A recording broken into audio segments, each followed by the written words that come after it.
Сүүлийн өдрүүдэд гэзний суулгалт өвчин буюу ротавирусын халдвар 0-5 хүртэлх насны хүүхдүүдийн дунд ихээр тархаж байна. Одоогийн байдлаар хүүхдийн эмнэлэгт 68 хүүхэд хэвтэн эмчилж байна.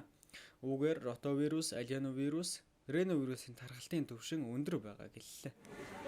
За аймгийн хэмжээнд нийтдээ 336 хүнд эмнэлэгт хэвтэн эмчилүүлэхсдийн дотор 70 буюу 20.8% уушны өрөвсөл амьсгалын замын сочмог хүн талбарын шалтгаантай хэвтэн эмчилж байгаа.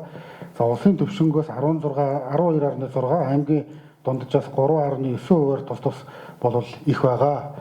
За эдгээр одоо өвчлөлийн дунд вирусын тандалтыг хийж үзэхэд за Улаанбаатар хот халдвар судлалын үндэсний төвийн вирус судлалын лаборатори 56 сордсны 44 нь одоо томод төс төвчний үүсгэж илэрсэн байгаа. Үүн дотор реновирус, за аденовирус, боковирус гэсэн төрлүүд бол тэргүүлэх одоо байр суурийг бас эзэлж байгаа.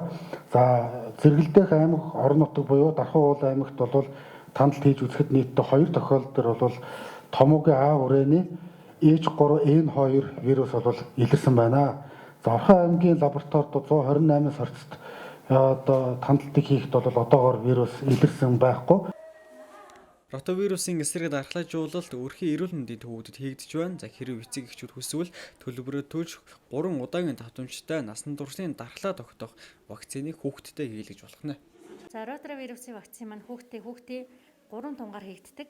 Нэг тонн 26 мянган төгрөгийн төлбөртэй. Нийт 3 тонн 78 мянган төгрөгөөр хийгдэж байгаа. За энэ 3 тонн вакцин хийлгэснээр хүүхэд маань насан туршийн дархлаа тогтох учраас эцэг эхчүүдэд анхааруулж хэлэхэд ротавирусын вакцины бүрэн амрагдахыг бас уриалмаар байна.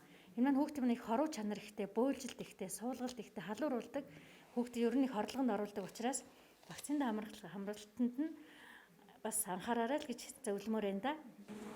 За өнгөрсөн 24 цагийн хугацаанд коронавирус халдварын 26 тохиолдол шинээр батлагдсанаар манай аймгийн нийт тохиолдлын тоо 11,620 болжээ.